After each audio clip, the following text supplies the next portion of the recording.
Então aqui nesse exemplo do roteiro 13... Seria bom se eu tivesse a parte da HTML, né? Tu não tem HTML aí? Tá, então aqui ó, a gente fez um exemplo só para testar a função getElementByTagName, pegando todos os inputs e jogando na variável campus. E aí aqui nesse alert a gente está contando, né, exibindo quantos ele encontrou. Então esse aqui seria um exemplo 1 aqui, né, de uso disso. Eu vou até colocar como comentário para a gente ter. Vamos por 2 aqui. Então no exemplo 2, alterando alguma propriedade. Como eu sei que campus, essa variável campus, agora ela passou a ser um objeto, na verdade um array dos objetos input.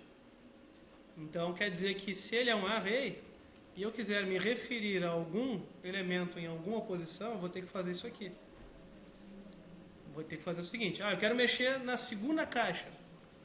Que posição eu vou acessar então do array? A posição 1, porque começa em 0, né? Então se eu quero mexer, por exemplo, em algo do CSS, vocês lembram como é que a gente fazia? Eu acesso então que propriedade?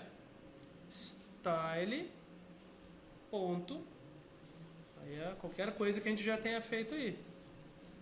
Background color igual a head, por exemplo. Então aqui, ó, nesse segundo exemplo, né, a gente alterou a propriedade de um campo. Aqui eu alterei o exemplo para ficar mais didático.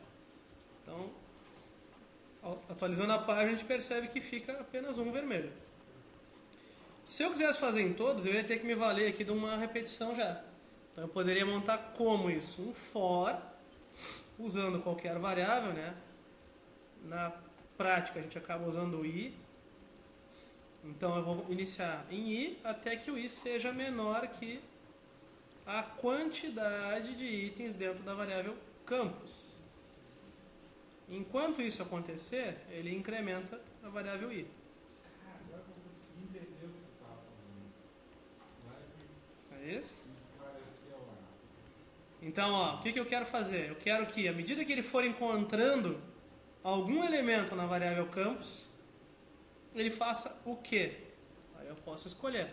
Se eu for fazer igual ao exemplo anterior, que é a história de botar a cor, eu posso simplesmente pegar, ao invés de dizer algum elemento específico, eu vou colocar a variável i, porque a variável está sendo alterada a cada rodada do meu for.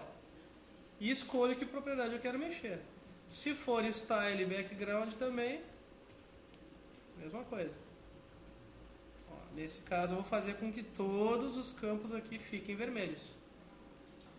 Então aqui, ó, no exemplo 4, o que a gente pode fazer para adicionar então um evento? Simples, né? Vou supor que no onClick de todas as caixas, certo? Eu vou fazer o que? A gente pode combinar isso com o que a gente viu na aula passada. Lembra que a gente aprendeu quando eu quero criar uma função só para essa situação? Criar uma função anônima, uma lambda, e só para brincar aqui com isso, né, a gente pode dar um alert aí.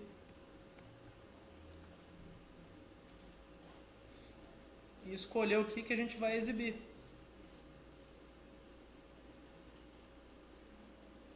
Então aqui a gente está só acrescentando uma função, é um exemplo de função, né? No evento onClick das caixas. Eu poderia, ao invés de fazer function aqui direto também, seria melhor criar uma funçãozinha já e colocar ela diretamente. Ficaria mais simples para implementar, né? Então aqui,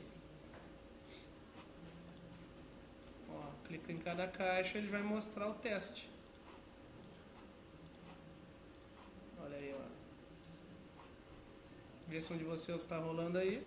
Então nesse aqui, o último teste que a gente fez foi o exemplo 4 para adicionar um evento a todos os campos, né? Aqui todo mundo pegou, né? Daí para frente daqui, notem que a gente fez hoje só com o getElementByTagName, né? Tem o byName também, mas para esses exercícios aí do roteiro 13, né? Não tô errando o número do roteiro, né? 13. 13 não vai ser necessário. Não vai ser necessário mais do que